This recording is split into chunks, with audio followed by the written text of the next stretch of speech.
Alhamdulillah teman-teman.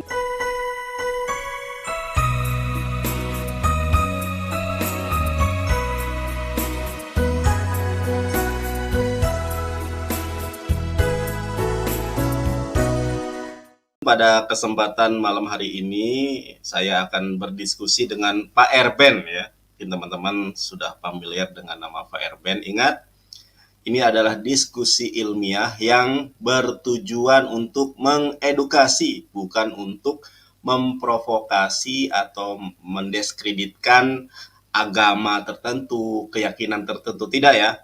Ini adalah untuk mengedukasi, memberikan informasi serta manfaat. Kalau teman-teman tidak suka, silahkan di skip, gitu kan. Kalau kiranya bermanfaat, mari kita saksikan sampai dengan selesai, biar tidak ada miskomunikasi di antara kita.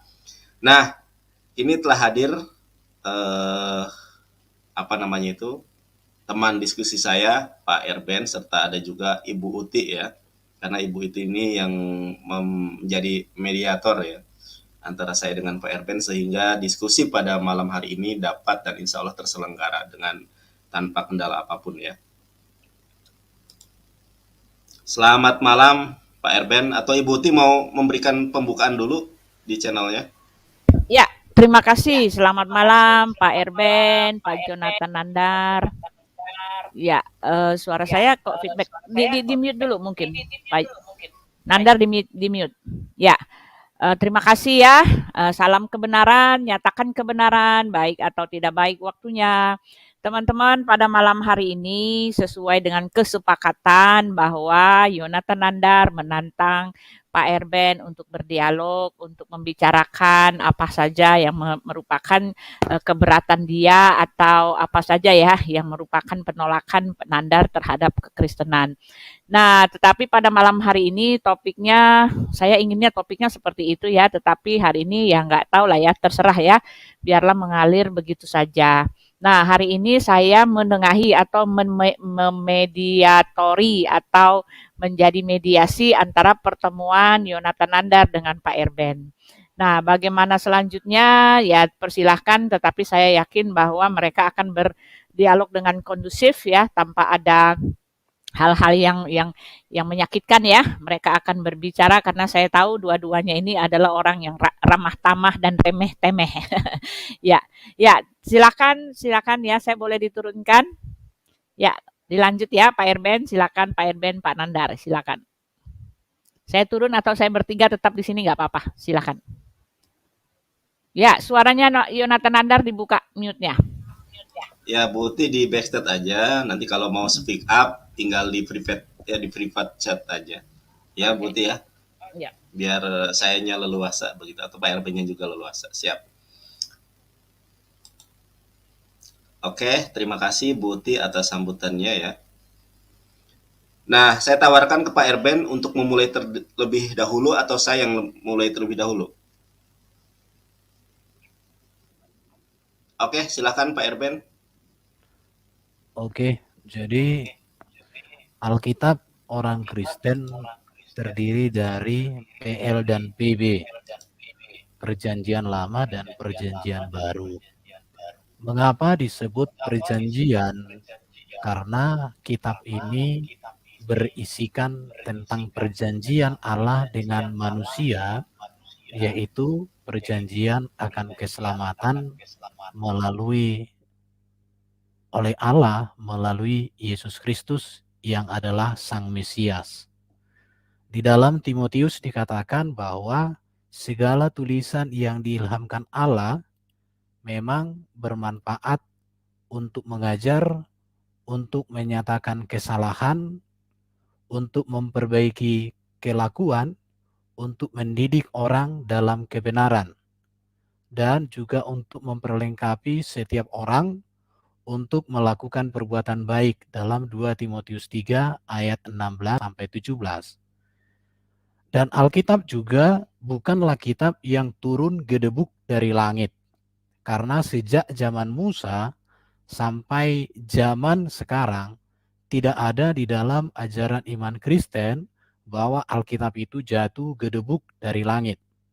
Tetapi Alkitab ini adalah tulisan para nabi, para rasul daripada Allah yang berbicara tentang karya Allah, rencana Allah, program Allah bagi manusia, bagi keselamatan.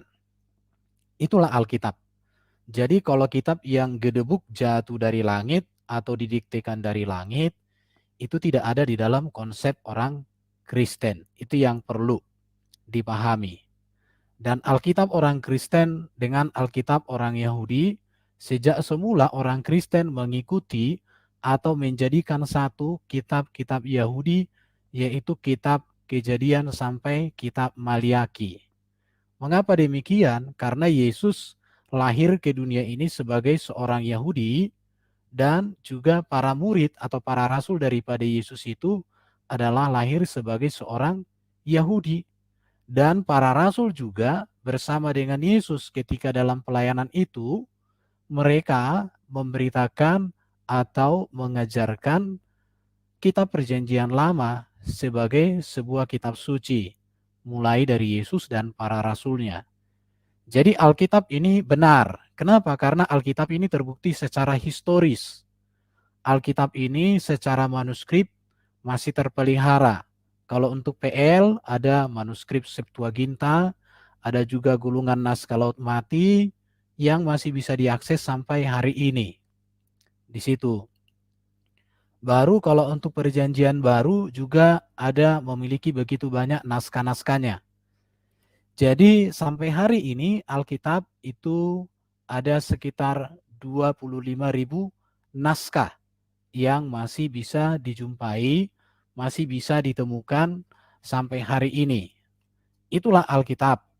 Dan Alkitab ini inti beritanya adalah tentang Yesus sebagai juru selamat dunia yang datang dari surga, firman menjadi manusia. Dan Yesus yang diberitakan di dalam Alkitab adalah pribadi manusia nabi yang tidak berdosa, yang sempurna, yang kudus, yang datang dari surga, yang mati bangkit kemudian dimuliakan dan naik ke surga, dan dia akan datang lagi di akhir zaman jadi hakim yang adil. Seluruh inti daripada pemberitaan Alkitab berpusat pada Yesus Kristus sendiri. Jadi Alkitab kita ini sudah terbukti, teruji secara fakta-fakta sejarah di situ. Itu saja dulu Bro Yotanatan Nandar. Silakan Anda berkomentar. Terima kasih kepada Pak Erben yang telah memaparkan presentasinya. Mohon maaf, waktu saya belum dimulai. Oke, sebentar. Ya, terima kasih Pak Erben. Tadi sudah dijelaskan ya, apa dan seperti apa Alkitab. Nah, pada perdiskusian kita malam hari ini, kita berbicara tentang keautentisitasan kitab suci.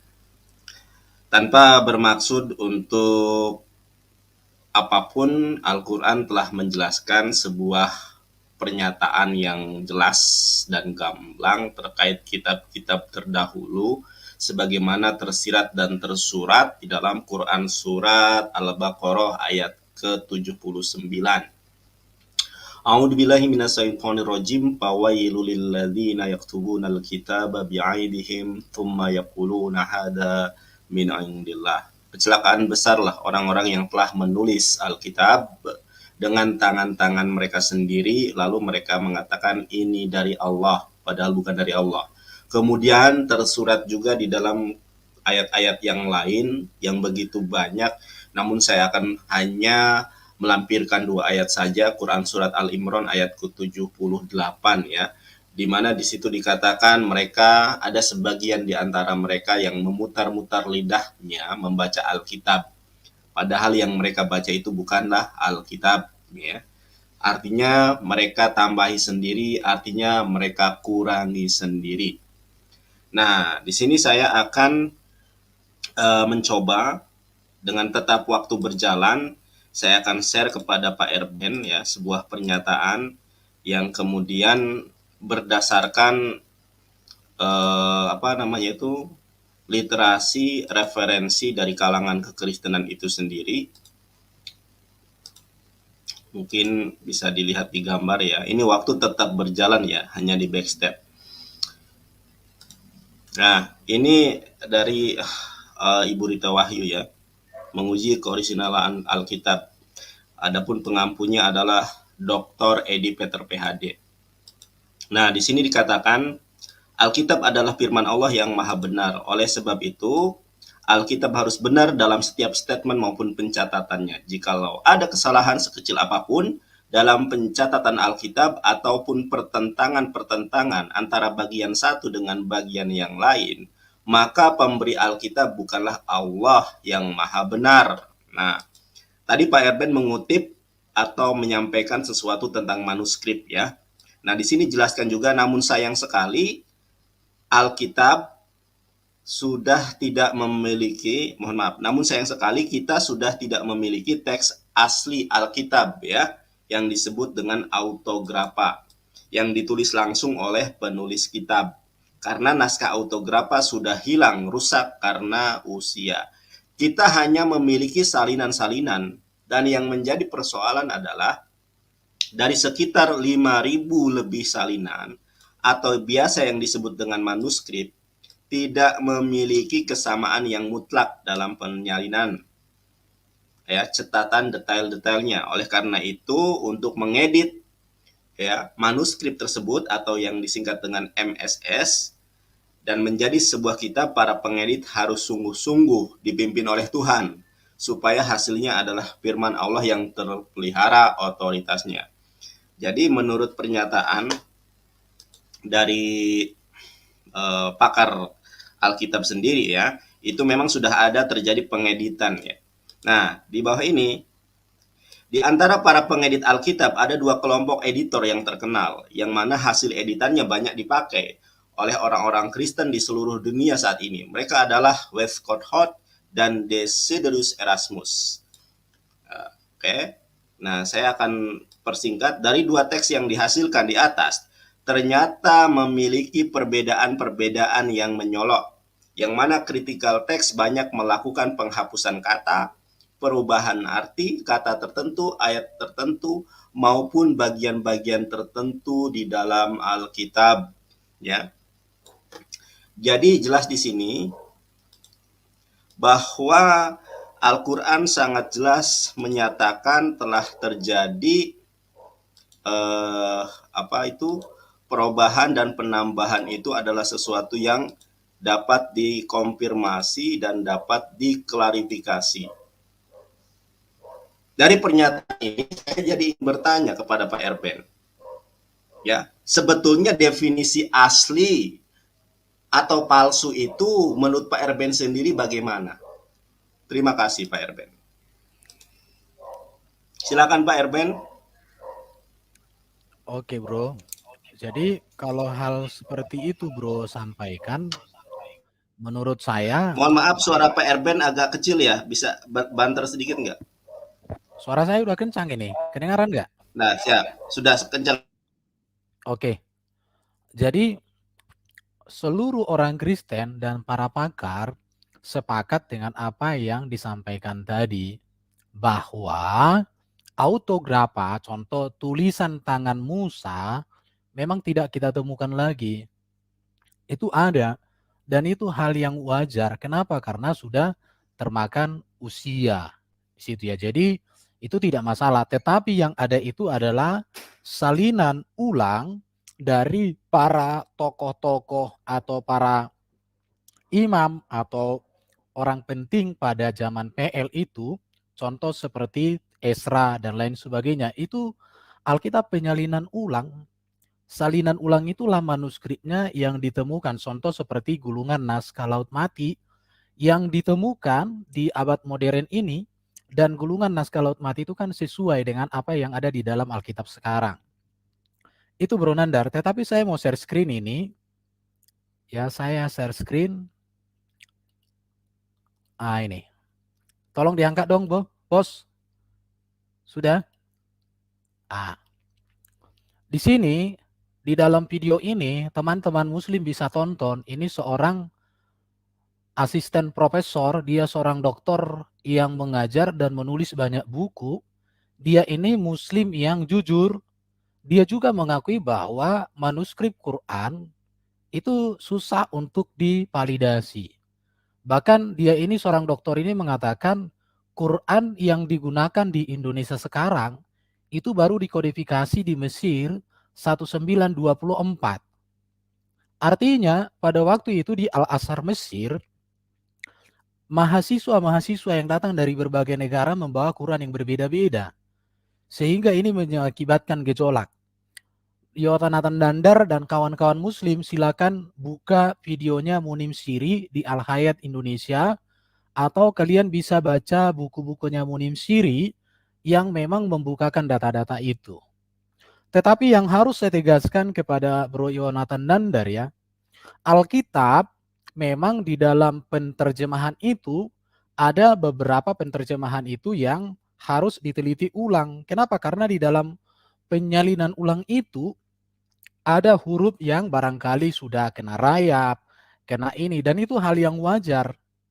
Tetapi walaupun begitu, orang Kristen memiliki manuskrip Alkitab ada 25.000 dan itu bisa diteliti.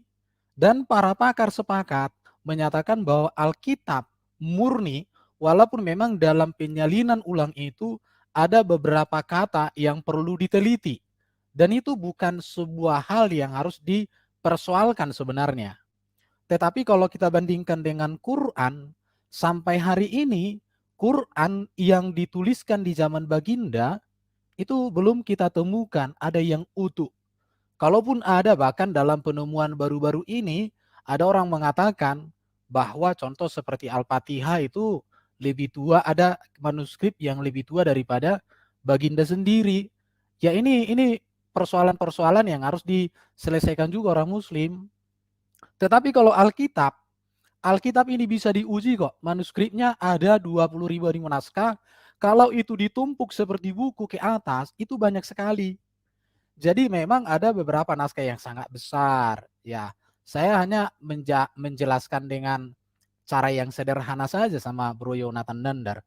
Dan Alkitab ini bisa ditinjau secara historis. Contoh, ketika kita berbicara Abraham, beda nanti dengan saudara Nandar, kalau kita berbicara tentang sejarah Mekah, bagaimana di zaman Baginda, ada enggak literatur yang mendukung fakta-fakta yang ada di dalam kitabnya Bro Yonatan Dandar ini?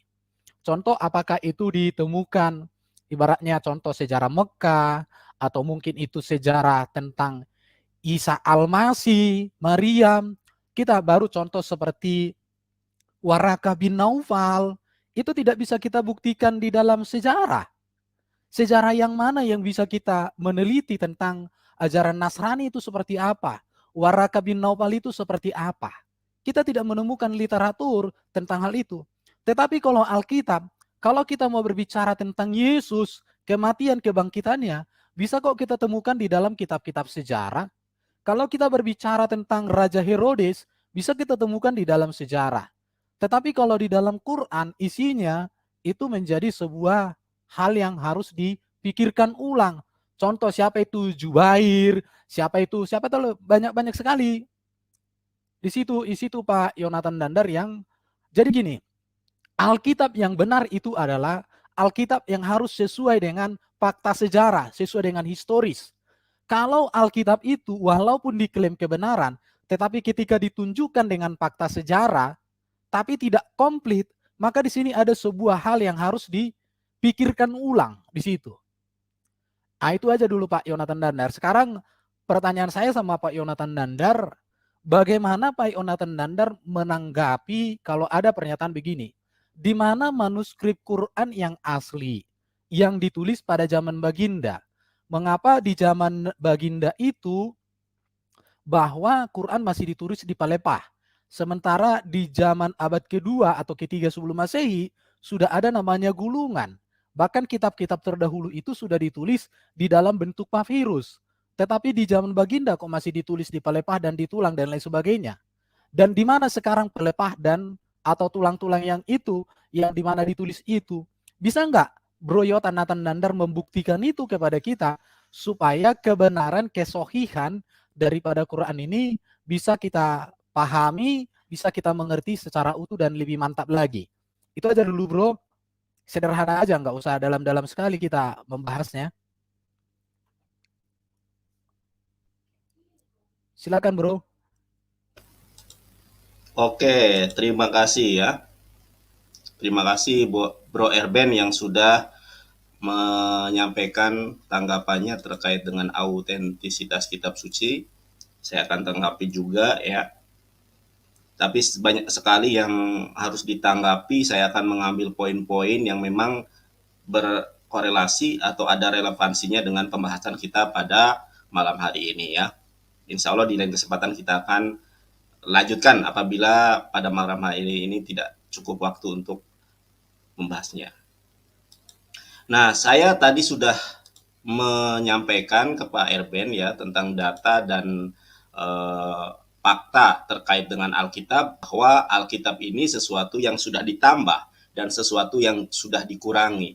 Yang ditambah dan yang dikurangi ini bukanlah terjemahan, akan tetapi manuskrip-manuskripnya. Dan yang mengatakan ini adalah bukan orang Islam, tetapi orang-orang yang memiliki kompetensi, orang-orang yang mempunyai otoritas di dalam memberikan tanggapan dan tafsiran terhadap Alkitab. Sekarang saya mau bertanya dulu ke Pak Erben. Ya, singkat saja, apabila kitab suci sudah ditambah dan dikurangi, apakah masih pantas kitab suci tersebut dianggap sebagai sebuah kitab suci yang asli? Silakan Pak Erben. Satu kata saja, dianggap atau tidak? Ya, menurut saya kalau diskusi orang dewasa kan nggak pilihan ABC Oke, jawabannya. Oke, nanti saya Gini, ini makan masih waktu saya. Ini waktu saya. saya Pak Erben ya, atau Pak Erben mau menanggapi? Kalau mau menanggapi saya ganti waktunya. Ya, saya harus Saya belum tanggapi selesai ya. semua. Saya hanya minta tanggapan itu Ya saja. udah, Sebentar Pak Erben ya. selesaikan aja. Nanti ku tanggapi semua. Ya, siap. Nah, saya akan share di sini beberapa fakta ya. Tadi mengenai keaslian kitab suci yang sudah terjadi penambahan dan pengurangan itu dikonfirmasi di Sarapan Pagi Biblika dengan pengampu Dr. Edi PhD. Nah, sebetulnya banyak ayat-ayat Alkitab yang memang kodeksnya itu sudah ditambah dan dikurangi. Ini Pak Erben bisa melihat ya, Kodeks Vatikanus pasal ke-16 ayat ke-8 itu hanya sampai pada ayat ke-8. Tidak sampai kepada ayat 20. Ada 12 ayat tambahan di dalam Alkitab yang sekarang. Kodeks Vatikanus 16 sampai dengan ayat ke-8 saja. 12 ayatnya itu tambahan. Nah, kalau sesuatu kitab sudah ditambah, berarti ya definisi keaslian itu sudah tidak bisa lagi disematkan. Artinya memang sebuah yang sudah dipalsukan ya. Ini kodek-kodeknya ya. Teman-teman bisa langsung cek di TKP ya. Ini ada tambahan-tambahan. Nah, ini salah satu di dalam Kodeks Vatikanus ya. Kodeks itu adalah sebuah buku namanya itu persamaannya atau sinonimnya ya. Ini hanya terdapat ayat ke-8. Nah, kemudian di dalam Kodeks Textus Receptus yang lebih muda itu ada tambahannya. Dan ini memang sudah dikonfirmasi sebagaimana yang tadi saya sampaikan ya. Saya ulas kembali biar tidak dikatakan hoax di sini. Bisa teman-teman baca di sini ya. Nah, dari dua teks yang dihasilkan di atas ternyata memiliki perbedaan-perbedaan yang mencolok, yang mana critical text banyak melakukan penghapusan kata, perubahan arti, kata tertentu, ayat-ayat tertentu, maupun bagian-bagian tertentu di dalam Alkitab. Artinya memang tidak bisa lagi disebut sebagai kitab yang asli. Kemudian apabila kita juga membuktikan di tafsiran Yerusalem, ya, tafsiran Yerusalem, kita akan melihat di sini, bisa dilihat di gambar ya teman-teman. Nah, ketika berbicara tentang nubuatan Nabi Muhammad SAW di dalam Matius 21 ayat ke-42 dan 43, ternyata ada ayat tambahan yang saya kira difungsikan atau dimaksudkan untuk mengaburkan nubuatan tentang Nabi Muhammad SAW dengan ditambahkan ayat palsu. Ayat palsunya apa? Ayat ke-44, dan barang siapa jatuh ke atas batu itu, ia akan hancur, dan barang siapa ditimpa batu itu, ia akan remuk. Tafsiran Yerusalem Matius 21:44. Ayat ini tidak terdapat dalam naskah-naskah yang paling baik, sehingga kiranya tidak asli. Diambil dari Lukas. Nah, sudah saya buktikan ya. Jadi memang sudah terjadi penambahan, sudah terjadi pengurangan yang sangat jelas di dalam Kodeks Vatikanus 16 ayat 8. Sebetulnya masih banyak ayat-ayat yang lain yang kemudian ini bukan perihal penerjemahan ya teman-teman. Ini di dalam kodeks sendiri yang dibentuk dari papirus, perkamen yang tidak memiliki sanad, jadi track record para penulisnya, karena yang namanya papirus itu kadang segede ATM saja.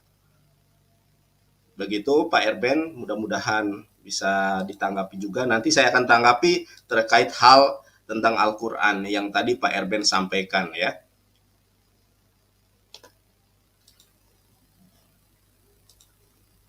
Sebentar.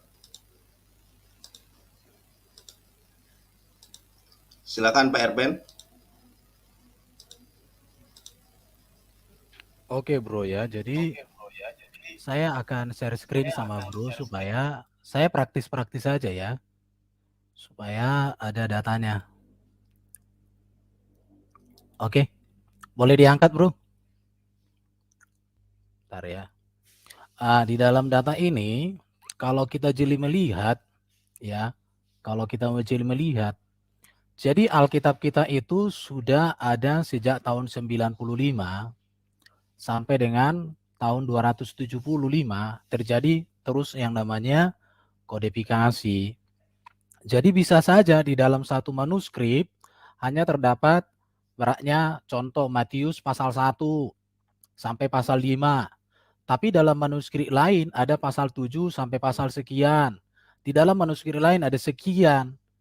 Jadi gabungan dari manuskrip inilah yang menjadi sebuah kitab yang digunakan oleh gereja sampai sekarang. Di situ. Jadi yang dimaksud dengan tambahan itu bukan dikarang-karang untuk ditambah. Itu yang harus dipahami supaya cerdas.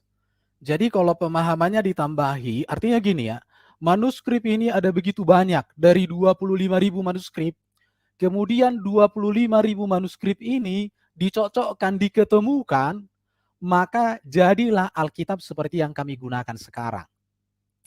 Jadi ketika di manuskrip Sinaiticus itu hanya terbatas pada ayat tertentu, tetapi di manuskrip yang lain lebih dari apa yang tertulis di dalam manuskrip Sinaiticus digabungkan. Itu maksudnya yang ditambahkan.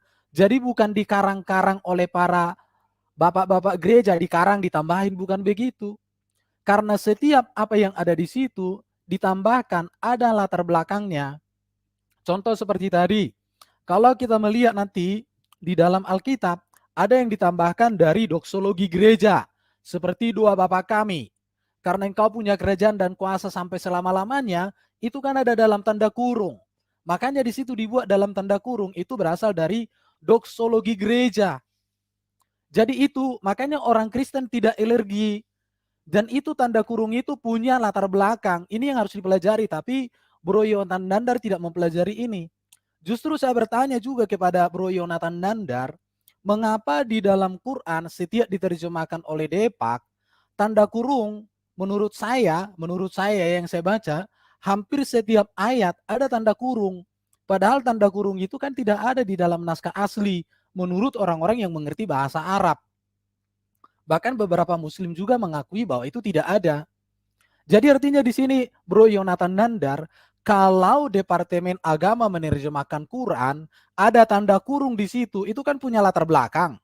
Mengapa Yonatan Nandar tidak mau juga mempelajari mengapa Alkitab yang terjemahan ini atau yang di dalam penyalinan ulang atau teks Masoret itu ketika ada tanda kurung, seharusnya Bro Yonatan Nandar itu untuk meneliti itu. Jadi semua Alkitab itu jelas Yonatan Nandar.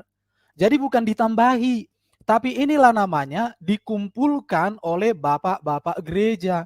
Semua manuskrip itu yang 25.000 itu digabungkan menjadi satu. Kalau di manuskrip ini hanya sampai pasal sekian, tapi di manuskrip ini sampai pasal sekian, di manuskrip ini sampai pasal sekian, kemudian digabungkan. Jadi bukan menambahi dari sesuatu yang tidak ada, tetapi ditambahkan dari manuskrip-manuskrip lainnya untuk dijadikan menjadi satu kesatuan. Mengapa begitu? Karena ini data yang saya tunjukkan, karena pada waktu itu kan Alkitab ini kan berserak di mana-mana. Jadi kemudian ini dikumpulkanlah manuskripnya ini, kemudian dijadikan satu. Hasilnya yaitu tadi, inilah yang kami gunakan. Sekarang bagaimana dengan Quran, Pak Yonatan Nandar? Mengapa baru dikodifikasi menurut Pak Munim Siri 1924? Kemana saja Quran selama ini? Bahkan juga penemuannya Jay Smith, ada yang mengatakan versi Quran ada sekian. Ada kolon, ada wars, ada ini, ada ini. Mengapa bisa begitu? Karena wahyu itu kan datang dari satu pribadi. Dari Allah melalui Jibril kepada baginda. Tapi kok bisa ada berbeda-beda walaupun berbeda baca. Karena kan orang muslim mengatakan Quran itu kan di seluruh dunia satu bacaannya. Tetapi ketika saya belajar dengan keterbatasan saya lah saya katakan, itu ditemukan beberapa manuskrip. Dan ketika mereka menyajikan itu Pak Yonatan Nandar, mereka bisa menunjukkan ini loh perbedaannya. Di wars begini, di kolon begini, di sini begini. Widuri atau apa itu? Yonatan Nandar lebih pintar. Tapi saya hanya bertanya sama Bro Yonatan Nandar. Kalau manuskrip Alkitab ada, tapi bukan ditambah-tambahi ya, tapi dari manuskrip yang banyak itu digabungkan menjadi satu, dan itulah yang Alkitab kita gunakan sampai sekarang ini. Itu aja dulu bro, terima kasih. Baik, terima kasih Pak Erben ya atas pemaparannya. Saya akan share screen waktu dulu ya. Waktunya sudah berjalan ya, bisa dilihat di sini. Sudah berjalan. Saya akan taruh dulu ke bawah waktunya karena saya akan share screen ya, share screen yang lain. Jadi saya tegaskan kembali Pak Erben, apa yang ditambahkan itu bukanlah terjemahan ya. Yang diterjemahkan itu menurut pakar Alkitab, bisa dicek di sini, itu yang ditambahkan itu adalah ini dari dua teks yang dihasilkan, dia ternyata memiliki perbedaan-perbedaan yang mencolok, yang mana critical text banyak melakukan penghapusan kata, perubahan kata, bukan terjemahan ya. Nah, kemudian masalah manuskrip, dan yang menjadi persoalan adalah dari sekitar 5.000 lebih salinan atau manuskrip tidak memiliki kesamaan yang mutlak dalam penyalinan. Ini mengenai apa yang disampaikan oleh Pak Erben terkait dengan argumentasi atau mempertahankan bahwa Alkitab itu asli. Nyatanya Alkitab ini memang telah terjadi perubahan kata, penghapusan kata. Nah, berbicara tentang terjemahan, saudara, Al-Quran itu adalah berbahasa Arab. Al-Quran dapat dan mampu diterjemahkan ke dalam bahasa apapun, tetapi satu hal, bahwa Al-Quran ini berbahasa Arab, bukan terjemahan. Dan tidak pernah ada di dalam ayat Al-Quran maupun mufasir Al-Quran yang menyatakan ini ayat tambahan, ini ayat yang dikurangi, tidak ada. Berbeda dengan Alkitab, ketika menambahkan satu ayat yang mereka kurung kurawali, itu emang ayatnya ditambah. Di dalam manuskrip, di dalam kodeksnya nggak ada. Sudah terjadi penambahan. Nah, berbicara tentang Al-Quran, Al-Quran itu sebagaimana dikatakan di dalam Quran surat Al-Hijr. Inna nahnu nazzalna dzikra wa inna lahu lahafizun. Kamilah yang menurunkan Al-Quran, maka kami juga yang menjaganya.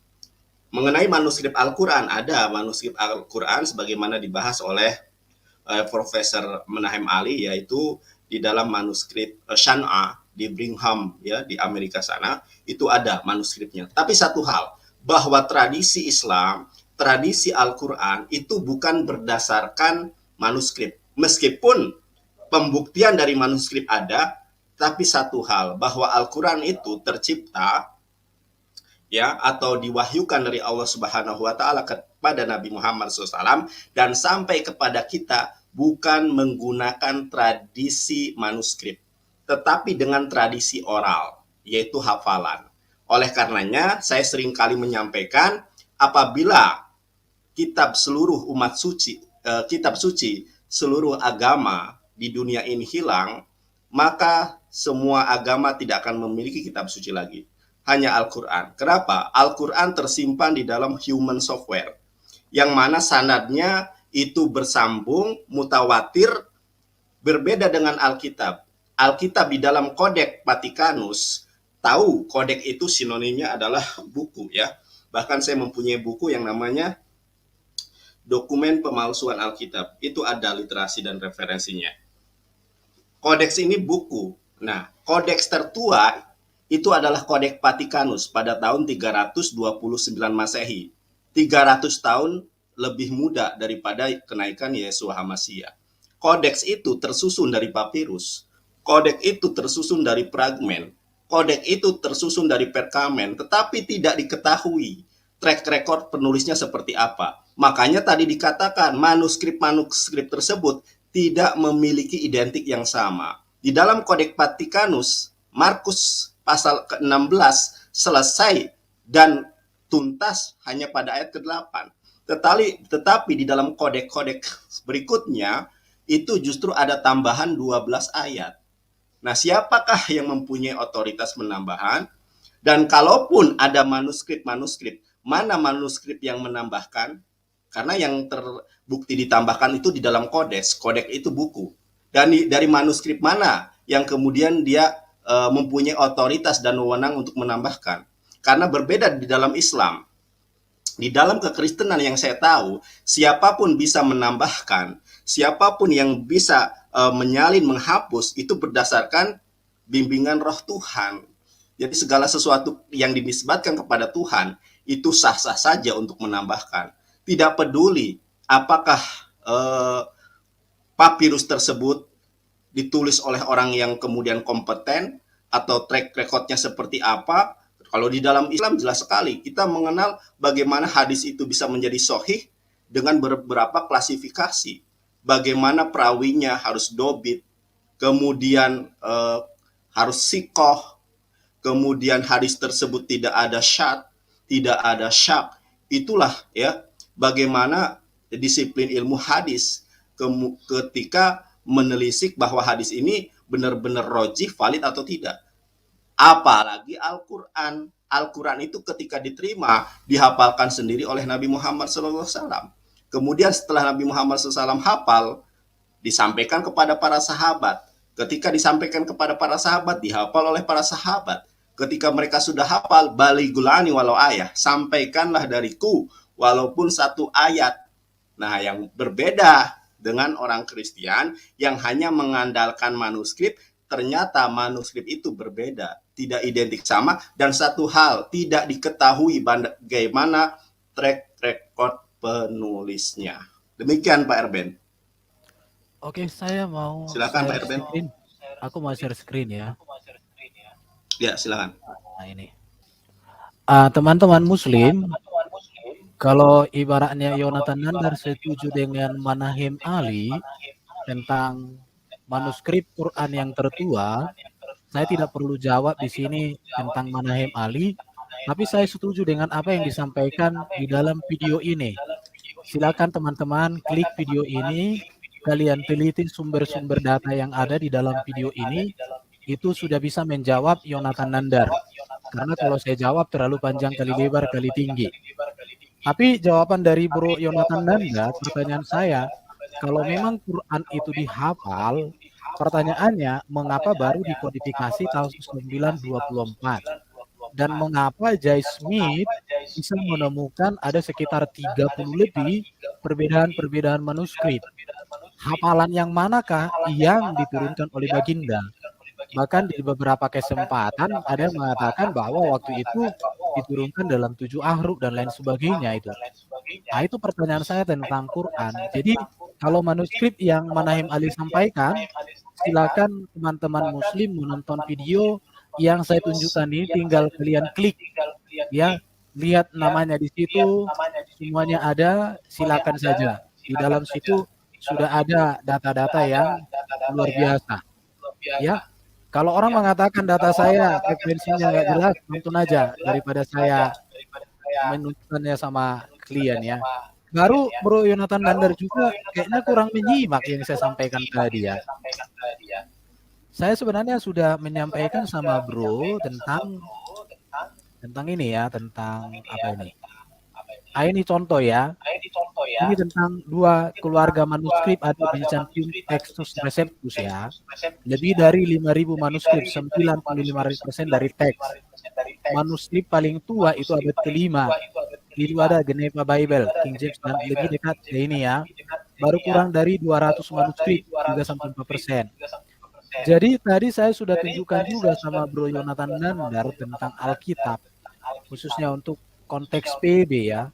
Manuskripnya ini semua ada, tahun-tahun penulisannya bisa dirunut, bisa ditarik, sejarahnya ada semua, jadi bukan asal diklaim. Nah ini tadi yang saya tunjukkan sama Bro Yonatan Nandar itu ini ya. Nah, ini. Jadi cuman Bro Yonatan Nandar nggak menyimak apa yang saya sampaikan. Jadi memang kalau ini tidak Bro pahami ya serba repot. Jadi manuskrip ini, lihat ini Bro Yonatan Nandar, di Clement of Roma itu tahun 95, ini sudah ada Matius, Markus, Lukas, tapi Yohanes belum ada di apa ini? Di Clement of Rome. Tapi di Justin Martyr ada dia. Kemudian ini digabungkan, maka lengkap. Ini namanya ditambahkan, Bro.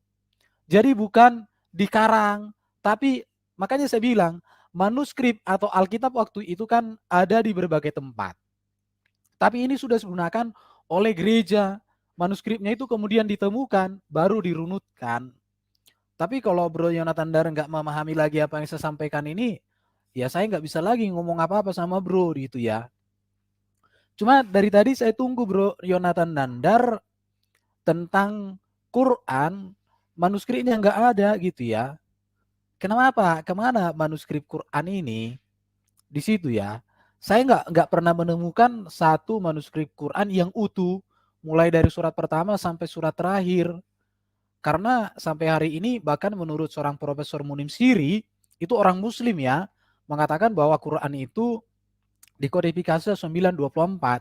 Bahkan Buya Sakur pun dari hadis dari sekian ratus ribu menjadi sekian ribu. Bagaimana ini? Ini pertanyaan-pertanyaan juga untuk Bro Yonatan Nandar, untuk Bro Yonatan Nandar ajarkan ke kita kan begitu. Kalau Alkitab, Bro, makanya aku bilang tadi kan, membahas ini sangat luas sekali. Bro tidak akan memahami hal ini. Contoh ini, Origen tahun 230, itu semua. Baru Bro tadi ada mengutip juga, kulihat mengatakan bahwa manuskrip Alkitab tahun sekian. Artinya manuskrip Alkitab itu yang Bro kutip itu usianya kan jauh lebih tua daripada Baginda Muhammad. Dan itu Bro akui. Itu secara tidak langsung sebenarnya Bro mengakui bahwa Alkitab itu asli. Manuskrip itu asli. Maka dengan demikian tuduhan dari kitab Bro itu yang mengatakan Injil dipalsukan atau Alkitab dipalsukan itu tidak terbukti. Bahkan Manahim Ali dalam videonya mengakui tentang manuskrip daripada naskah Laut Mati itu loh. Yang itu sesuai dengan Alkitab Perjanjian Lama yang digunakan oleh orang Kristen sampai hari ini. Tetapi ada sekelompok Muslim yang mengatakan bahwa Alkitab itu dipalsukan.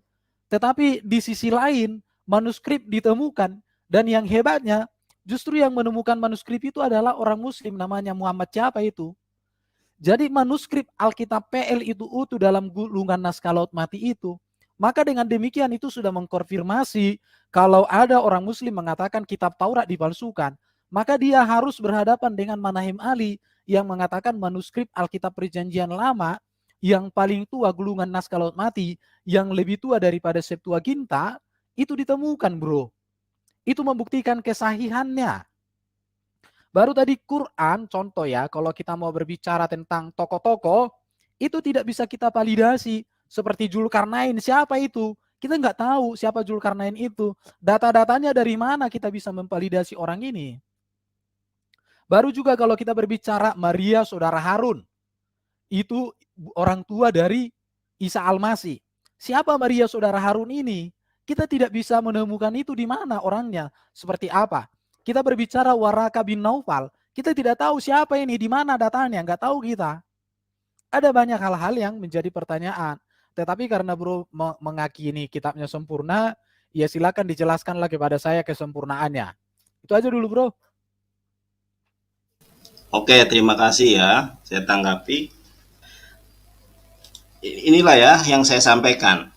Kalau kalau Al-Qur'an itu berdasarkan hafalan yang dimana hafalan itu ada sanadnya. Bagaimana dengan Al-Quran? Dengan hadis saja betapa kompleks, betapa spesifik, bagaimana ketatnya klasifikasi hadis, apalagi Al-Quran. Masalahnya, tadi Bro Erben ini hanya menampilkan checklist ya datanya. Padahal Bro Erben, Kodeks Vatikanus, bagaimana saya tampilkan tadi kodeksnya, untuk mengefisiensikan waktu, saya tidak akan share screen ya, bisa dicek sendiri. Kodeks Vatikanus pasal 16 berakhir pada ayat ke-8.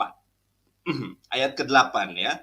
Kemudian di dalam Kodeks Textus Receptus yang berusia itu, kalau Bro Erben tahu, coba diklik atau dicari Textus Receptus pada tahun berapa dia.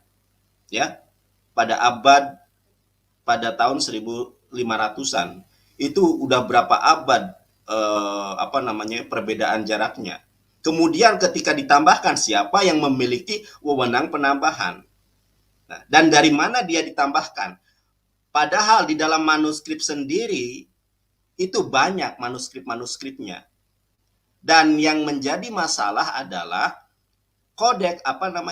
manuskrip-manuskrip itu tidak jelas siapa yang nulisnya. Apabila kita melihat dari bagaimana kodeks-kodeks yang tertua saja, Kodeks Vatikanus itu diciptakan pada tahun 329 Masehi tanpa sanad. Ya. Tadi sudah dikonfirmasi oleh Dr. Edi PhD bahwa manuskrip-manuskrip itu tidak rojih, tidak valid ya. Kenapa tidak valid? Karena antara manuskrip satu dengan manuskrip yang lain tidak identik. Nah, bisa dilihat di sini. Tidak identik ya. Coba teman-teman bisa lihat di sini. Dan yang menjadi persoalan adalah dari sekitar 5.000 lebih, ini baru 5.000, apalagi tadi dikatakan 25.000 ya. Salinan antara yang satu Dan yang menjadi persoalan adalah dari sekitar 5.000 lebih salinan atau yang biasa disebut dengan manuskrip tidak memiliki kesamaan yang mutlak dalam penyalinan catatan-catatan detailnya. Oleh karena itu, untuk mengedit manuskrip, jadi yang diedit itu adalah manuskrip. Berbicara tentang bagaimana Warokoh bin Naufal, ketika Warokoh bin Naufal membenarkan Nabi Muhammad SAW, sejarah Islam jelas ada sanadnya. Bisa dilihat di dalam perjalanan Muhammad dari detik-detik dilahirkan sampai detik-detik terakhir kewafatannya, itu jelas. Dan ini ada sanadnya. Sudah saya katakan tadi bahwa Al-Quran ini disusun atau pewahyuannya itu berdasarkan oral dan bukan ke buku. Ketika Nabi Muhammad SAW sudah menghafal, maka dihafal juga oleh para sahabat. Kemudian Rasulullah SAW bersabda, balighul ani walau ayah, sampaikanlah dariku walaupun satu ayat. Jadi yang menjadi rujukan itu adalah hafalan. Antara hafalan satu dengan hafalan yang lain tentu sama. Kalau saya hafal surat An-Naba disamakan dengan orang Irak dan manapun, itu akan sama. Ya, kecuali beda ahruf. Misalnya dia menggunakan kolun, waras, itu tentu akan berbeda dialeknya. Dan kalau kolun dengan waras itu pun akan sama. Karena pernah ada di dalam sebuah hadis Nabi Muhammad SAW ketika Umar dan sahabat membaca Al-Quran dengan bacaan yang berbeda, itu dikonfirmasi oleh Rasulullah SAW. Berbeda dengan Alkitab. Alkitab ada salin menyalin, ada tambah menambah, ada hapus menghapus. Sehingga ceritanya tidak sinkron. Dengan satu kisah bisa bercerita dengan kronologi yang berbeda.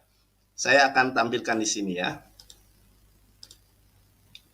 Kita bisa melihat di dalam Lukas 4 ya. Bisa dilihat di sini. Ini adalah kisah bagaimana Yesus dicobai oleh iblis. Sesuatu yang dicobai tentu adalah manusia. Mana mungkin Tuhan dicobai oleh iblis. Tetapi bukan itu yang menjadi persoalan. Ya. Nah, di dalam ayat keempat, jawab Yesus kepadanya, ada tertulis, manusia hidup bukan dari roti saja. Kemudian ia membawa Yesus ke suatu tempat yang tinggi, dalam sekejap mata ia memperlihatkan kepadanya kepadanya semua kerajaan sorga. Nah, saudara, Lukas 4 dengan Matius 4 ayat ke-1. Coba saya bacakan dulu Matius 4 ayat ke-21 ya. Sebentar. Kalau kita baca di Lukas 3 Lukas 4 ayat ke-3, lalu berkatalah iblis kepadanya, "Jika engkau anak Allah, suruhlah batu ini menjadi roti." Jawab Yesus kepadanya, "Ada tertulis, manusia hidup bukan dari roti saja." Kemudian ia membawa Yesus ke suatu tempat yang tinggi. Dalam sekejap mata, ia memperlihatkan kepadanya semua kerajaan dunia.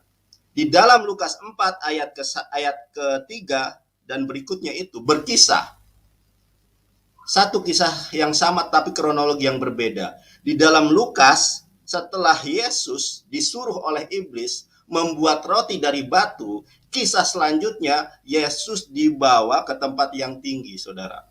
Tapi berbeda di dalam Matius. Saya akan coba tunjukkan kepada saudara di dalam Matius. Coba resapi, coba cermati di dalam Lukas 4 ayat ke-3 dan berikutnya itu tadi ya.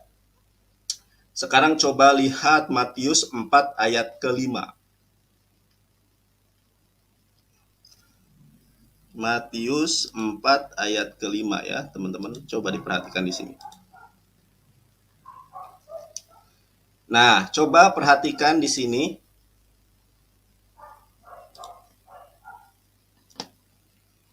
Lalu datanglah si pojok itu dan berkata kepada, "Jika engkau anak Allah, perintahkanlah supaya batu ini menjadi roti." Tetapi Yesus menjawab, "Ada tertulis, manusia hidup bukan dari roti saja, tetapi dari setiap firman yang keluar dari mulut Allah." Kemudian iblis membawanya ke kota suci dan menempatkan dia di bubungan bait Allah.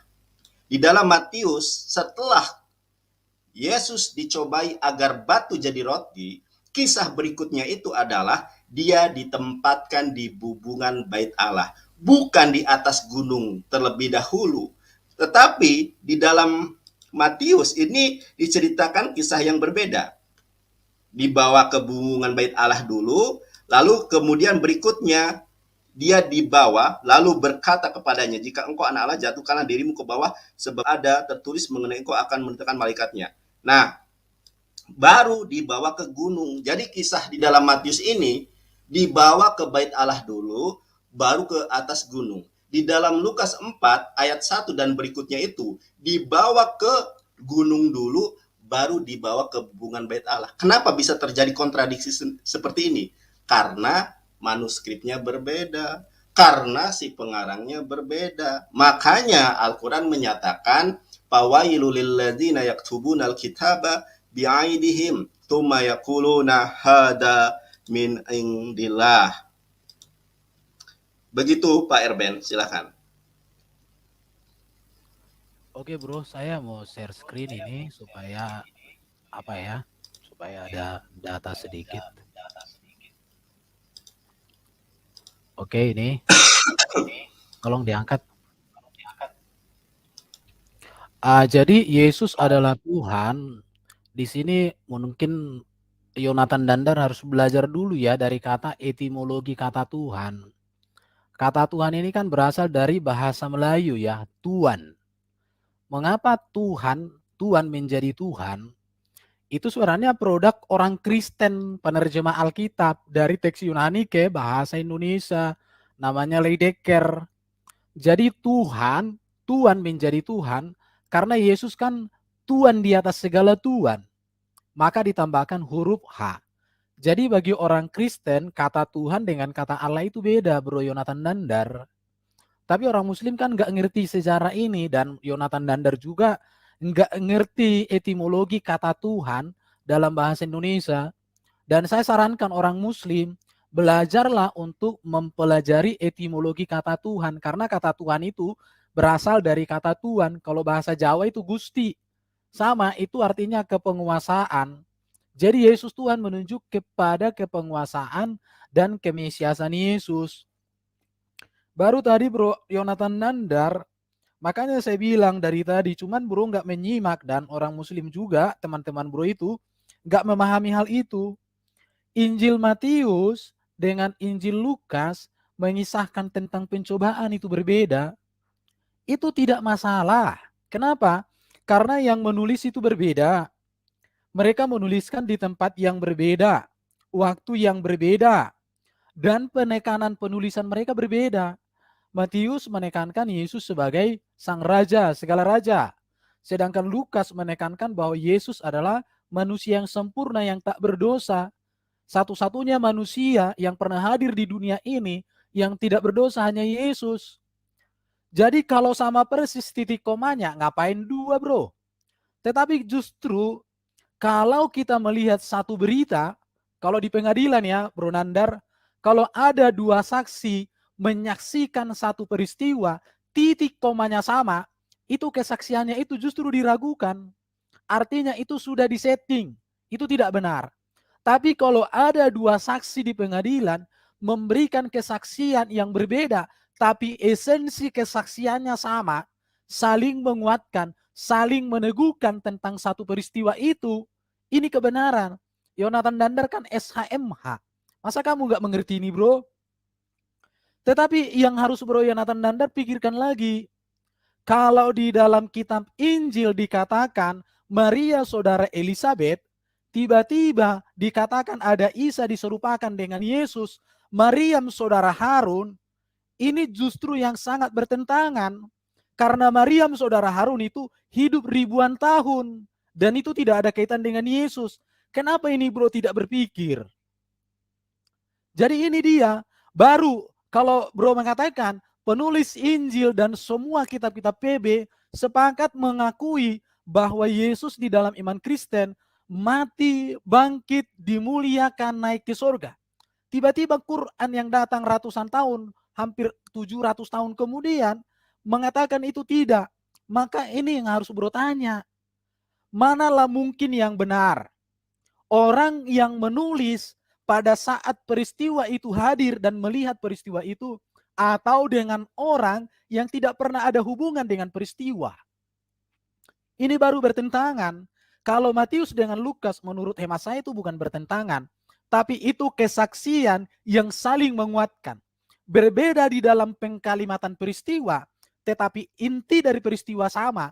Ini sebuah kesaksian yang teguh. Kalau sama titik komanya Bro Yonatan Nandar, itu namanya menjiblak.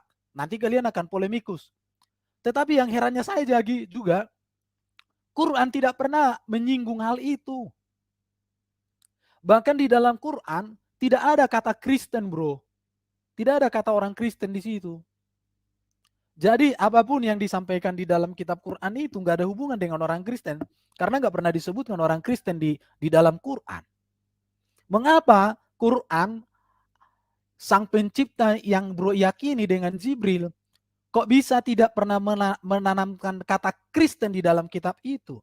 Artinya itu menunjukkan bahwa apa yang dibicarakan di Quran tidak ada hubungan dengan Kristen. Bahkan saya katakan apa yang dibicarakan di Quran itu berkaitan dengan sekte-sekte yang dinyatakan Kristen sebagai ajaran-ajaran yang tidak benar. Contoh, Maria, ibu daripada Isa dengan Allah, dijadikan Allah. Bagi orang Kristen nggak ada seperti itu. Jadi apa yang dituliskan di Quran itu tidak ada hubungan dengan kekristenan. Karena kata Kristen belum saya temukan ada di dalam Quran. Tapi kalau Nasrani atau Sabiin, bahkan Yahudi, iya oke. Tapi Kristen enggak. Kenapa begitu? Saya enggak ngerti juga. Oke Bro ya. Itu aja dulu supaya jangan terlalu panjang. Jadi gini, yang mau saya tanya sama Bro, di mana manuskrip Quran yang asli yang ditulis pada zaman Baginda? Karena pada zaman sebelum Baginda itu kan kitab-kitab itu sudah ditulis di manuskrip loh. Bahkan di zaman Musa sudah ada ditulis itu di zaman PL, manuskrip seperti Septuaginta itu sudah manuskrip. Tetapi Quran kok nggak ada, padahal dikatakan ini terjaga, sempurna. Bro bisa, kalau data apa itu Birmingham itu, di video yang saya sampaikan tadi itu sudah ada uji karbon. Bahkan ada manuskrip yang lebih tua daripada Sang Baginda katanya itu ya. Dan saya melihat itu penelitian dari orang-orang ahli juga. Bro bisa nanti melihat videonya itu, disimak saja. Di situ ada data-datanya semua. Silakan aja. Oke, silakan. Oke ya, terima kasih Mbak Erben ya. Matius 4 ayat ke-1 dan seterusnya, Lukas 4 ayat ke-1 dan berikutnya, itu bukan masalah mengenai sama-sama bercerita tentang pencobaan, bukan ya. Tetapi dari dua kronologi ini ada kesaksian berbeda. Kenapa kok kesaksiannya berbeda? Karena memang bukan firman Tuhan. Menurut saya di dalam perspektif hukum ini adalah testimonium de auditu. Ya, kalau dalam hukum itu apa? Orang yang bersaksi tetapi tidak melihat kejadian tersebut. Sedangkan pengertian sebagai saksi itu adalah orang yang melihat, orang yang merasakan, orang yang mengalami. Nah, kenapa? Kisah yang sama. Teman-teman bisa baca perikopnya. Itu tentang pencobaan Yesus. Matius 4, Lukas 4 itu tentang Yesus dicobai. Masalahnya adalah bukan perbedaan titik dan komanya yang saya tekankan. Tetapi yang saya tekankan adalah berkorelasi dengan pembahasan kita malam hari ini. Yaitu tentang menguji keaslian kitab suci. Bagaimana kitab suci itu dikatakan asli, sedangkan antara satu orang, satu Injil Lukas dengan Injil Matius, ketika bercerita dengan kisah yang sama tetapi kronologi yang berbeda. Saya ilustrasikan dengan saya. Ada si A dan si B melihat saya, ya. Saya dari Cirebon pergi ke Jakarta. Dari Jakarta saya ke Kalimantan. Nah, Pangkalan Bun katakanlah seperti itu ya. Tetapi si B bercerita bahwa saya dari Pangkalan Bun ke Jakarta, dari Jakarta ke Cirebon. Kisahnya sama tentang perjalanan saya. Tetapi yang berbeda adalah si B menceritakan yang salah. Sedangkan si A menceritakan yang benar. Kalau si A dan B dalam perspektif kebenaran, maka saya akan tunjuk si A sebagai kebenaran. Tapi masalahnya ini kitab suci. Kita tidak mungkin menyalahkan si B, si Injil Lukas, dan tidak mungkin menyalahkan si Injil Matius. Tetapi tidak mungkin Injil Matius benar, dan tidak mungkin Injil Lukas salah. Tapi kenapa kisahnya itu berbeda? Gitu ya. Kalau masalah titik koma atau mungkin sesuatu yang berbeda, nggak masalah. Karena dari awal memang sudah berbeda. Tetapi kronologinya yang berbeda. Oleh karenanya, yang dirubah, yang ditambah, dan yang dipalsu itu bukanlah hanya terjemahan. Yang bercerita tentang ini, saya akan kembali ada bukti ya. Saya share kepada teman-teman ini ya. Jadi yang ditambah itu bukanlah penerjemahannya. Yang ditambah, yang dikurangi itu manuskrip. Makanya Al-Quran menyebut Alkitab itu palsu. Nah, bisa dibaca di sini ya. Ini ada bukti dan data. Dan yang menjadi persoalan adalah dari sekitar 5.000 lebih salinan atau yang biasa disebut dengan manuskrip tidak memiliki kesamaan yang mutlak dalam penyalinan. Catatan-catatan detailnya. Oleh karena itu untuk mengedit nih, yang menjadi entry point-nya itu adalah untuk mengedit manuskrip atau MMS itu tersebut menjadi sebuah kitab. Para pengedit harus sungguh-sungguh dipimpin oleh Tuhan. Makanya, saudara-saudara, kenapa Injil Markus di dalam Kodeks Vatikanus yang diciptakan pada tahun 329 Masehi itu ditambah oleh Textus Receptus menjadi 12 ayat, ada tambahan 12 ayatnya. Ya. Karena kenapa? Yaitu karena sudah tidak asli. Ada penambahan. Bagaimana mungkin? Dan satu hal lagi, penambahan tersebut bukan penerjemahan ya, tetapi memang ditambahkan ayatnya. tidak berdasarkan papirus, tetapi tiba-tiba ujug-ujug ada dan tidak diketahui siapa yang menulis manuskrip tersebut. Nah, inilah yang menjadi pokok persoalan kenapa Alkitab itu dipalsu. Berbeda dengan Al-Quran, sekali lagi ya, jangan samakan perspektif Anda atau teman-teman melihat Alkitab dengan Al-Quran. Al-Quran terjaga dengan sistem oral atau hafalan. Berbeda dengan Alkitab yang menggunakan hanya manuskrip. Manuskrip itu berbeda-beda. Itu yang menjadi persoalan.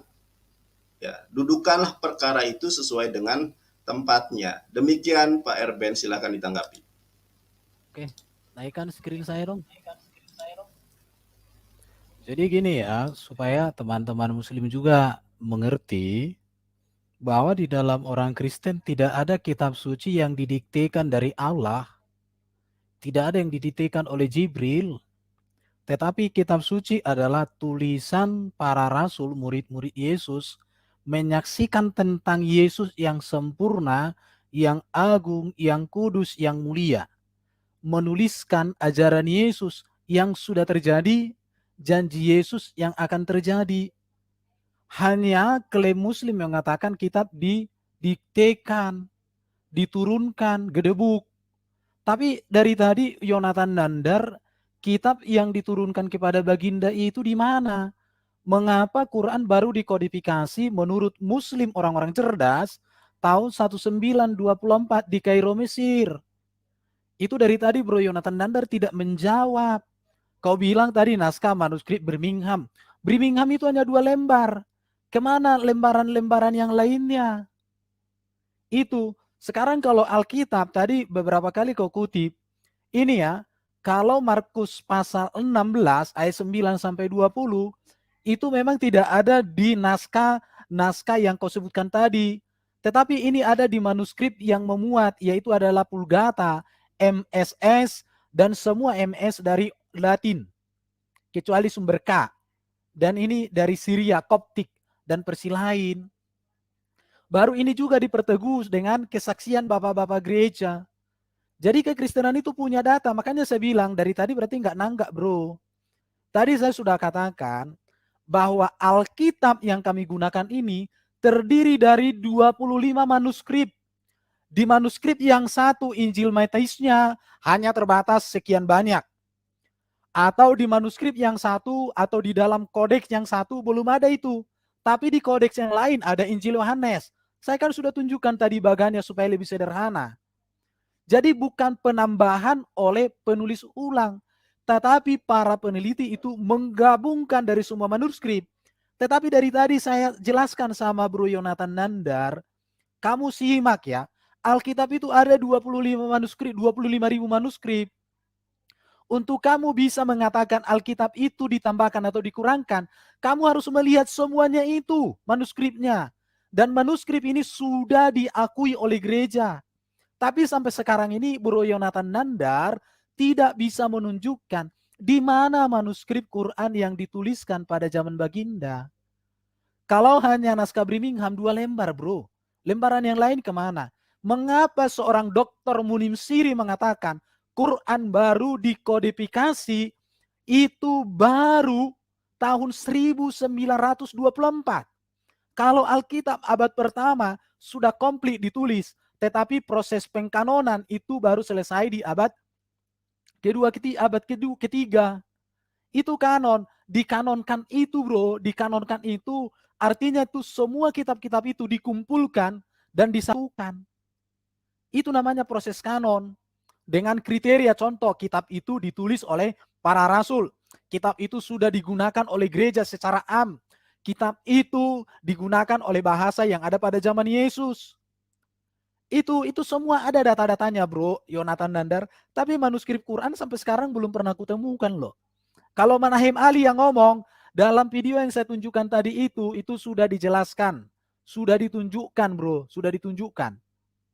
Bahwa manuskrip itu ya udah nanti teman-teman muslim silakan pelajari sendiri, penasaran, semua di situ ada sumber-sumbernya. Daripada kita bahas itu lagi, udah saudara-saudara muslim yang menonton channelnya Yonatan Nandar, putarlah video itu. Dengan rendah hati kalian pelajari, ini betul atau tidak. Kalau tidak, berikan data bantahan. Kalau betul, ya pikirkan aja apa yang mau kamu lakukan. Di situ Bro Yonatan Nandar. Jadi tadi Bro Yonatan Nandar ngomong Alkitab sudah dipalsukan. Pertanyaan saya, yang asli yang mana? Jangan hanya ngomong, ini palsu, yang asli yang mana? Bahkan dikatakan juga di dalam Quran, bahwa di dalam Injil itu ada petunjuk. Bahkan dikatakan juga, pernah ku baca, jika kamu ragu akan sesuatu, bertanyalah kamu kepada ahli kitab. Itu Stop Pak Erben, sudah selesai waktunya Pak Erben, mohon maaf. Ya itu. Ya, stop ya. Oke, giliran saya Pak Erben ya. Waktunya sudah selesai. Tapi nanti mungkin ada closing statement atau apa setelah saya selesai juga menjabarkan dan waktunya sudah sudah selesai juga, baru nanti kalau mau ada closing statement monggo. Ya, saya akan mulai waktu saya. Oke, teman-teman, terima kasih. Nah, saya kembali tadi menyatakan bahwa Alkitab ini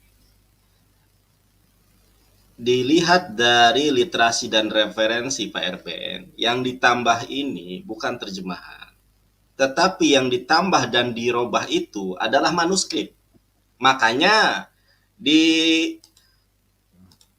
literasi yang tadi saya sampaikan, mohon maaf, di literasi yang tadi saya sampaikan ya, ini dicek aja salah satu apologet Kristen, bukan apologet sih, orang yang menguasai Hebrew ya. Oleh karena itu, untuk mengedit manuskrip, MMS itu manuskrip ya, tersebut dan menjadi sebuah kitab, para pengedit harus sungguh-sungguh dipimpin oleh Tuhan. Oleh karenanya, Pak Erben dan kawan-kawan, kenapa Alkitab ini bisa berbeda, bisa bertambah? Karena ada para pengedit.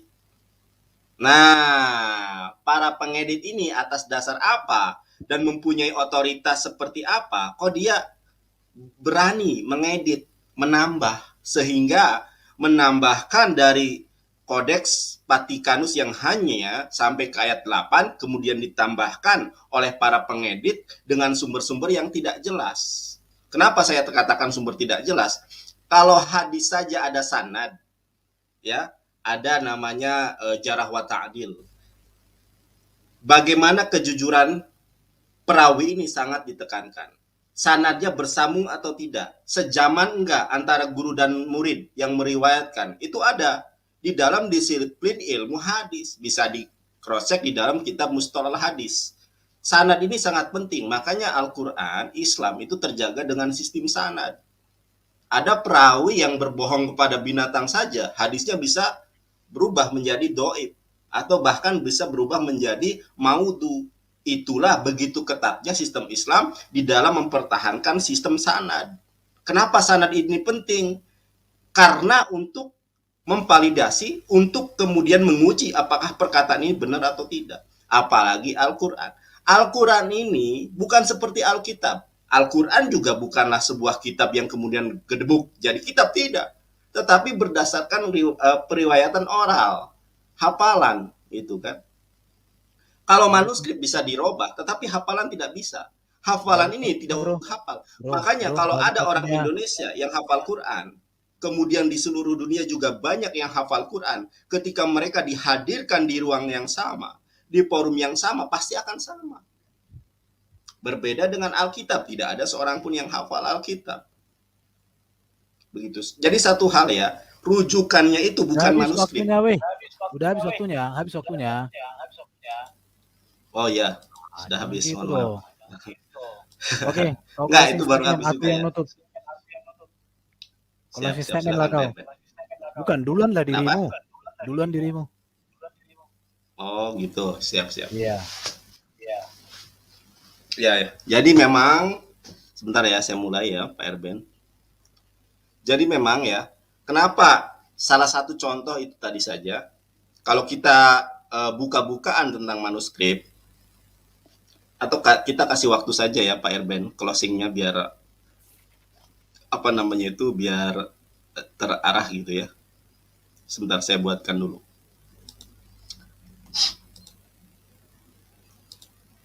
Closing statement 5 menit aja ya, Pak Erben ya. Iya, silakan. Ya. Oke ya, sudah saya buka di sini. Oke, dalam closing statement 5 menit. Sebentar Pak Erben kok belum ya? Sebentar. Oke, sudah ya. Tunjukkan aja timernya. Oke, timer ya. Kenapa? Tunjukkan timernya, nggak apa-apa. Nah, kalau di dalam Al-Quran ini jelas, sebentar, kita ya. Di dalam Al-Quran ini sangat jelas, di dalam Islam ini sangat jelas.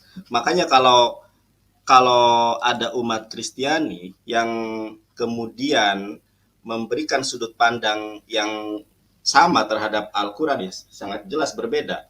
Al-Quran ini terjaga atau hadis ini terjaga berdasarkan riwayat oral, ya, hafalan. Sedangkan Alkitab berdasarkan manuskrip, yang manuskrip satu dengan yang lain berbeda, dan manuskrip itu terdapat penambahan, terdapat pengurangan dan penghapusan sebagaimana data yang telah saya tadi buka. Untuk mengefisiensikan waktu, saya tidak akan membukanya lagi. Cukup saudara buka tadi di dalam Matius 4 ayat ke-1 sampai ke-13 dan Lukas 4 ayat 1 dengan ke-13.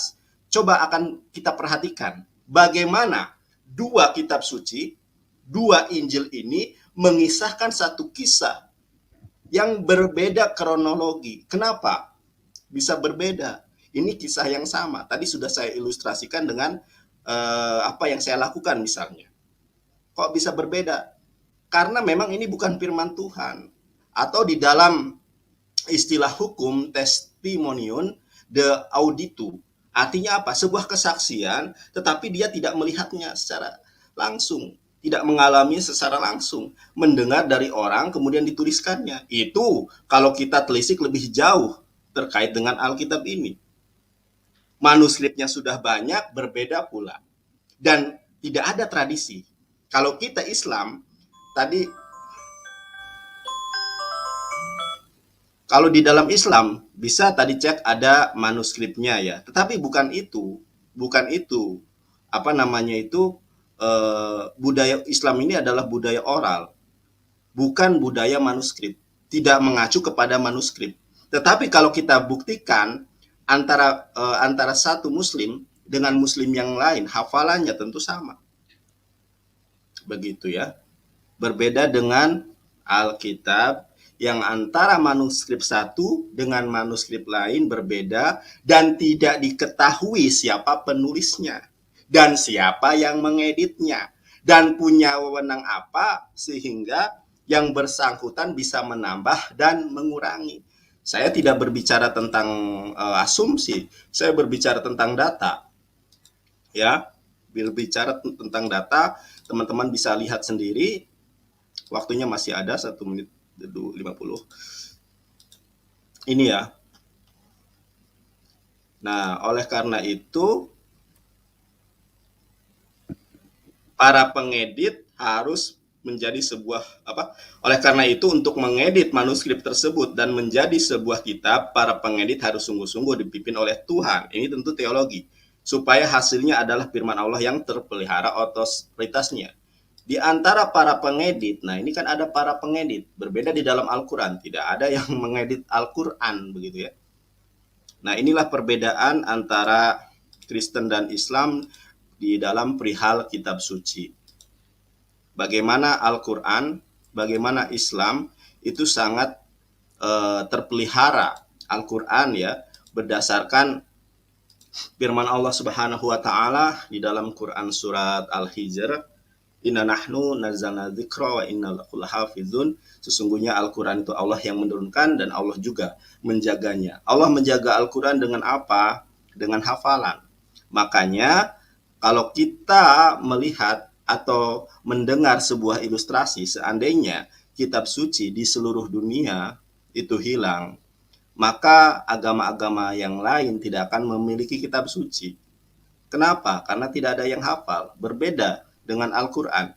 Al-Quran banyak yang hafal, jutaan manusia hafal, sehingga apabila kitab suci hilang dengan suatu keajaiban yang misterius, maka Al-Quran akan tercipta kembali dengan tanpa ada kesalahan sedikit pun, karena jutaan manusia hafal Al-Quran. Antara hafalan yang satu dengan hafalan yang lain, antara orang Indonesia dengan di dunia-dunia lain memiliki hafalan yang serupa. Berbeda lagi kalau kita berbicara tentang Sabatul Ahruf. Begitu Pak Erben, silahkan. Terima kasih, itu closing statement dari saya. Mudah-mudahan bermanfaat. Jadi Alkitab kebenaran, kenapa? Karena memiliki ajaran etika dan moral yang sempurna seperti Yesus. Yesus diberitakan sosok yang sempurna, yang kudus, yang mulia, yang datang dari surga dan sudah di surga. Jadi ketika orang Kristen beriman kepada yang datang dari surga dan yang sekarang sudah di surga, itulah kebenaran. Kita harus percaya kepada Alkitab. Maka orang Kristen tidak percaya kepada yang bukan datang dari surga dan tidak ada kepastian masuk surga. Nah, di situ. Jadi orang Kristen juga percaya kepada Alkitab karena menceritakan Yesus yang tidak berdosa. Apakah dipandang sebagai manusia? Terserah. Apakah dipandang sebagai utusan? Terserah. Tapi Yesus diberitakan Alkitab, satu-satunya utusan yang tidak berdosa. Maka kalau orang beriman kepada Alkitab tentang Yesus, maka kebenaran ini kebenaran yang agung. Karena kita tidak beriman lagi, atau kita tidak mendasarkan ajaran kita kepada sosok yang berdosa, kepada sosok yang tidak sempurna, kepada sosok yang punya banyak kekurangan.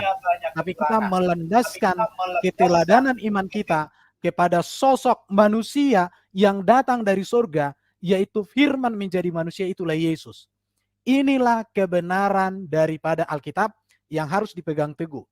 Dari tadi sebenarnya saya sudah mengatakan, mengedit Alkitab yang dituliskan oleh penulis tadi bukan membuat Alkitab baru, tetapi manuskrip-manuskrip yang banyak itu kemudian digabungkan oleh para penulis itu dengan memakai kriteria. Saya tunjukkan ya, saya share screen ya. Ini saya tunjukkan, saya share screen. Ini kriteria yang dipakai ketika mereka menuliskan. Contoh, ditulis oleh para rasul atau mempunyai rantai murid dengan para rasul. Teman atau murid langsung dari para rasul. Maka semua penulis Alkitab itu adalah orang yang sejaman dengan Yesus, sejaman dengan para rasul. Baru tulisan harus sesuai dengan ajaran para rasul. Rasulia artinya disortir langsung oleh para rasul yang masih hidup waktu itu. Dibacakan secara umum dalam pertemuan mingguan, diterima secara luas oleh jemaat. Isinya harus konsisten, tidak saling bertentangan, harus mengajarkan kesucian dan bukan dongeng agnostik. Contoh ya, ada kitab gnostik mengatakan ibaratnya yang disalib itu bukan Yesus, atau dikatakan Yesus menikah, itu kitab gnostik. Dan itu ada di kitab-kitab mana itu nggak tahu, tapi itu gnostik. Baru dikatakan ada Abraham memotong burung dari sekian banyak kemudian dihidupkan, itu kitab gnostik. Harus ditulis di zaman rasul yang masih hidup atau zaman apostolik. Kalau penulisannya sebenarnya semua ada Alkitab. Tapi ya nggak sampai ke sini pemahaman dari Yonatan Nandar. Dan dari tadi saya katakan 25.000 manuskrip itu kemudian oleh para yang kalau kita ikuti tadi yang mengedit itu, maka di dalam manuskrip yang satu digabungkan dengan manuskrip yang satu, digabungkan dengan manuskrip yang satu, maka mendapatkan sebuah keutuhan. Tadi saya sudah tunjukkan tabel-tabelnya itu kan. Cuma bro, Yonatan Nandar ngoceh terus, tapi nggak memperhatikan apa yang disampaikan oleh temannya. Tetapi kalau bro mau saya tanya apa Al-Quran, dikatakan dari sanad. Bagaimana kita menguji sanad ini benar? Itu yang harus dipikirkan. Katanya. Tapi faktanya, datanya bagaimana? Kalau katanya, tanpa datanya, tanpa faktanya, ini yang membuat kita nanti jadi bertanya-tanya bro. Apalagi dikatakan di zaman Utsman, ada kitab-kitab yang dibakar. Mengapa? Ada apa kok dibakar di zaman Utsman? Ini pertanyaan. Orang Kristen nggak pernah bakar kitab bro. Kalaupun 25.000 naskah itu berbeda-beda, nggak ada yang dibakar. Justru dipelajari, diketemukan, dijadikan satu. Itulah maksud daripada mengedit. Tapi kalau di bro tadi, di zaman Utsman itu ya, dibakar loh bro. Masa kitab suci dibakar? Ini kan menjadi pertanyaan yang harus pikirkan. Baru mengapa Quran dikodifikasi tahun 1924 menurut para pakar-pakar muslim. Dan mengapa sampai hari ini juga ada berbagai versi Quran. Ada namanya kolon, ada wars, ada hafs. Itu mengapa? Mengapa begitu? Itu pertanyaan saya dari tadi. Oke, sudah Terima kasih Pak Erben, waktunya sudah sama-sama selesai. Mudah-mudahan bermanfaat ya. Puas atau tidak puas, bisa dilanjutkan di kesempatan yang lain untuk berdiskusi dengan tema-tema yang sama atau tema yang lain. Boleh nanti diagendakan ya, Pak Erben. Terima kasih. Untuk malam hari ini kiranya bermanfaat ya. Oke, bro. Pesan saya sama bro, ikutlah yang tak berdosa, jangan yang berdosa. Ikutlah yang di surga, jangan yang masih di kuburan. Terima kasih Yonatan Dandar. Orang Kristen sudah tepat karena ikut yang tak berdosa. Pak Erben. Iya bro. Ya udah. Ini ya, boleh nanti kita ini ada 9:30, masih ada waktu nggak? Aku mau ada pertemuan sebenarnya. Enggak, maksudnya kan tadi kita ada timer. Saya ingin kemudian head to head, dalam arti kita langsung saya ngomong, Anda jawab, Anda ngomong, saya jawab, biar lebih terarah gitu. Atau lebih topik apa? Ya enggak, yang masalah yang tadi begini ya, Pak Erben. Enggak nyampe ke situ, terlalu panjang ya. Artinya gini. Kenapa? Enggak, setengah jam aja. Soalnya kadang kalau di waktu kan memang kita terbatas dengan waktu. Enggak nyampe pemikirannya Nandar ke situ. Dari tadi kan saya sudah justru itu Pak Erben mengklarifikasi. Dengar dulu. Ya. Ya, silakan. Manuskrip Alkitab ada 25.000. Ketika bapak-bapak gereja dalam mengkanonkan ini, maka semua manuskrip ini dikumpulkan, diketemukan. Itu yang dimaksud dengan mengedit. Jadi bukan mengedit dalam pengertian ditambah-tambahi, bukan. Tapi manuskrip, contoh di manuskrip A hanya ada berapa kitab. Di manuskrip B ada sekian kitab. Di manuskrip ini ada sekian kitab. Diketemukan. Itu Alkitab. Gitu. Tapi kalau di Quran, bentar. Tapi kalau Quran, manuskripnya kan tidak ada. Tapi bro tadi katakan sanad. Itu kan katanya, ceritanya kan. Tapi yang saya tanya itu, yang saya tanya itu dari bro tadi, datanya mana, faktanya bagaimana. Itu aja. Nah, Pak Erben tahu tentang sanad nggak? Gini loh, kalau kita berbicara tentang sanad dan kita tidak tahu apa itu sanad, bagaimana kita bisa menjustifikasi, oh sanad itu hanya katanya, bukan hanya katanya. Di dalam hadis itu Pak Ernest, ini hadis ya. Itu hadis mutawatir. Bentar. Kamu sarjana hukum kan? Kamu sarjana hukum. Iya, saya mana lebih kuat bukti data fakta yang historis dibanding daripada cerita-cerita katanya. Dan katanya ini bukan pada pelaku sejarah. Oke, saya jawab ya. Contoh ya. Contoh. Peristiwa ini terjadi tahun pertama. Kemudian peristiwa ini ditulis sekitar 200 tahun kemudian. Tapi mereka bilang ini katanya. Itu satu peristiwa. Dengan satu peristiwa terjadi pada tahun pertama, dituliskan oleh orang yang sama pada tahun pertama itu, dan tulisan ini ada dalam beberapa manuskrip. Dan ini disalin ulang, dan ini teruji, diakui. Secara badan hukum, yang mana yang bro percaya? Apakah katanya kalau di pengadilan hakim, atau yang orang katakan ini buktinya, ini datanya, ini pelakunya, ini peristiwanya, atau katanya? Contoh, kalau kau di pengadilan, katanya gini Pak Hakim. Sebentar, katanya gini Pak Hakim, katanya gini Pak Hakim. Kalau hakim yang benar tidak akan bilang, saya butuhkan bukan katanya, tapi yang saya butuhkan adalah faktanya. Kesaksian sendiri. Saya jawab ya Pak Erben ya. Kan gitu bro. Saya jawab Pak Erben ya. Sebagaimana kita ketahui bahwa Kodeks Vatikanus, kodeks tertua ini adalah sebagaimana kita ketahui.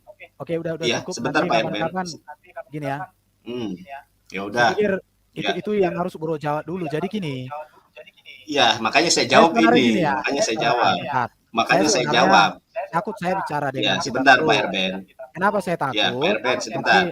salah dikit-dikit kan Sebentar Pak atau Erben, makanya bukan saya hanya ingin dikit-dikit kan ingin dilaporkan, langsung Bro. TikTok Oke gitu ya, ya. Saya saya ngomong, Pak selesaikan Erben aja. Nanti nanggapi. kapan-kapan gini, aku ingin bicara Oke. samamu tentang ketuhanan Yesus kapan-kapan ya, dengan cara seperti Enggak, ini. ini belum selesai masalah ini. Ya, Saya pengen selesaikan sebenarnya aja. Tapi saya TikTok keluar ya. dari Saya room ya. nanya, Anda jawab, Anda bertanya, saya jawab gitu. Biar clear gitu. Karena kenapa? Kalau timer itu kekurangannya adalah saya Gini, ngomong apa, Anda jawab ya. apa. Atau Gini, Anda nanya apa, Bro saya Nandar. jawab Bro apa. Nandar, dari tadi itu kan saya Ya, tidak menemukan jawaban dari Bro. Mengapa? sama saya juga, Bro. Gini, Bro. Gini. Pak Erben, ini yang Mengapa diedit itu Quran? bukan terjemahannya, Pak Erben, Loh, tetapi yang diedit ini adalah berarti kamu, manuskripnya. Ini berarti tertera di kamu sini nggak, nih. Di iya, antara, nah, berarti kamu di nggak antara mengerti para maksudnya pengedit yang saya Alkitab sampaikan. ada dua kelompok. Aduh, Sebentar, Bro. Pak Erben. Ini yang diedit ini manuskrip loh. Dan Iya, manuskrip itu tidak identik sama. Masalahnya gini, Bro, Nih, mengedit di situ, tahu mengedit. Ada iya, sekian, apa coba mengedit? mengedit itu artinya gini ya, ada Apa? 25.000 naskah.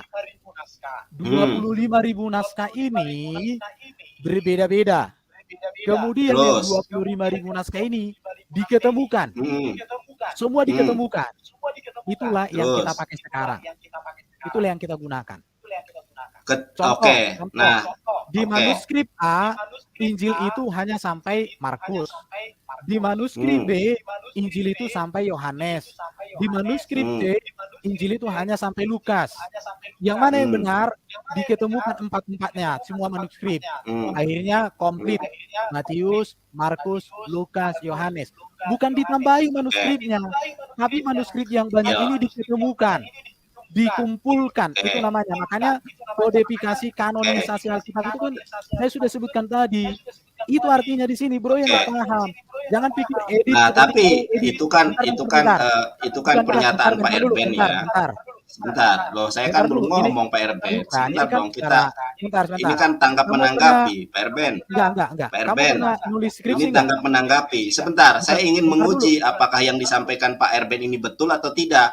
Kenapa demikian? Karena menurut ini ya Dr. Edi PhD di Sarapan Pagi Biblikal, itu para pengedit ini menghapus loh. Di mana? Nah, ini ya. Ini. Nah, dari dua teks yang dihasilkan di atas ternyata memiliki perbedaan yang mencolok, yang mana kritik banyak melakukan penghapusan kata, perubahan arti kata tertentu.